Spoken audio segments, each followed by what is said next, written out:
പ്രണയവിവാഹങ്ങൾ നല്ലതാണോ? പ്രണയം നല്ലത് തന്നെ. പ്രണയവിവാഹങ്ങളുടെ ഒരു കുറവിനെ പറ്റി പറയണം.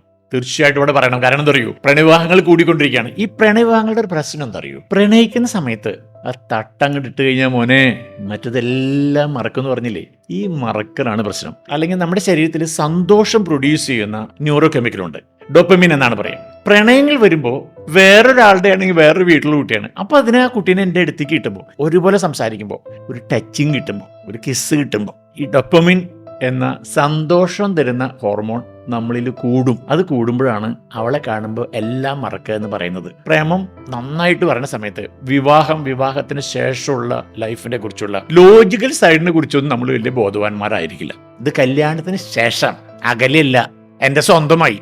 അപ്പം ഞാനിങ്ങനെ ടച്ച് ചെയ്യുമ്പോൾ എനിക്കൊന്നും കിട്ടണില്ല, സന്തോഷത്തിൻ്റെ ഹോർമോൺ അത് വരുന്നില്ല. അപ്പോഴാണ് പ്രശ്നങ്ങളിലേക്ക് വരിക. ഫിനാൻഷ്യലി ചിലപ്പോൾ സെറ്റാവില്ല, റിലീജിയസ് സെറ്റാവില്ല, സോഷ്യൽ സ്കില്ല് സെറ്റാവില്ല, ഫാമിലി സെറ്റാവില്ല.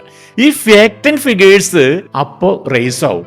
അത് ഈ പ്രേമമായിട്ട് കണക്റ്റഡ് ആവില്ല. അപ്പോൾ ആ ദാമ്പത്യം മുന്നോട്ട് പോകാൻ ബുദ്ധിമുട്ടായിരിക്കും.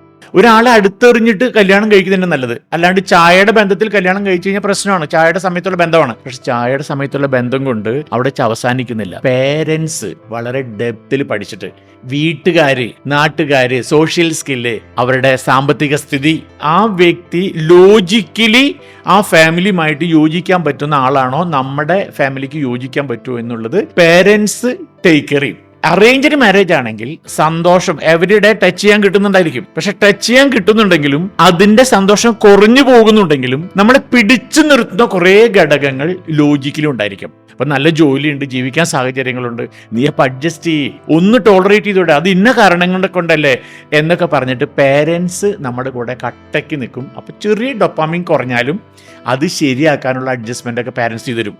ചിലപ്പോൾ അവർ പറയും, ബെഡ്ഷീറ്റൊക്കെ ഒന്ന് മാറ്റിയിട്ടോ, കട്ടിന്റെ പൊസിഷൻ ഒന്ന് മാറ്റിയിട്ടോ, ലൈറ്റ് ഒന്ന് മാറ്റിയിട്ടോ എന്നൊക്കെ പറയും. എന്തിനാണെന്നറിയോ, കൂടുതലും മാറ്റാൻ പറ്റില്ലല്ലോ. ഇങ്ങനെ കുറെ അഡ്ജസ്റ്റ്മെന്റ് ചെയ്തിട്ട് ലൈഫിനെ മുന്നോട്ട് കൊണ്ടുപോകാൻ കുറെ ക്വാളിറ്റി ഉള്ള ലോജിക്കൽ തിങ്സ് ഉണ്ടാവും എന്നുള്ളതുകൊണ്ട് അറിയുന്ന ഒരാളെ അറേഞ്ച്ഡ് മാരേജിൽ കൊണ്ടുവരുന്നതാണ് ലൈഫിൽ ഏറ്റവും നല്ലത്.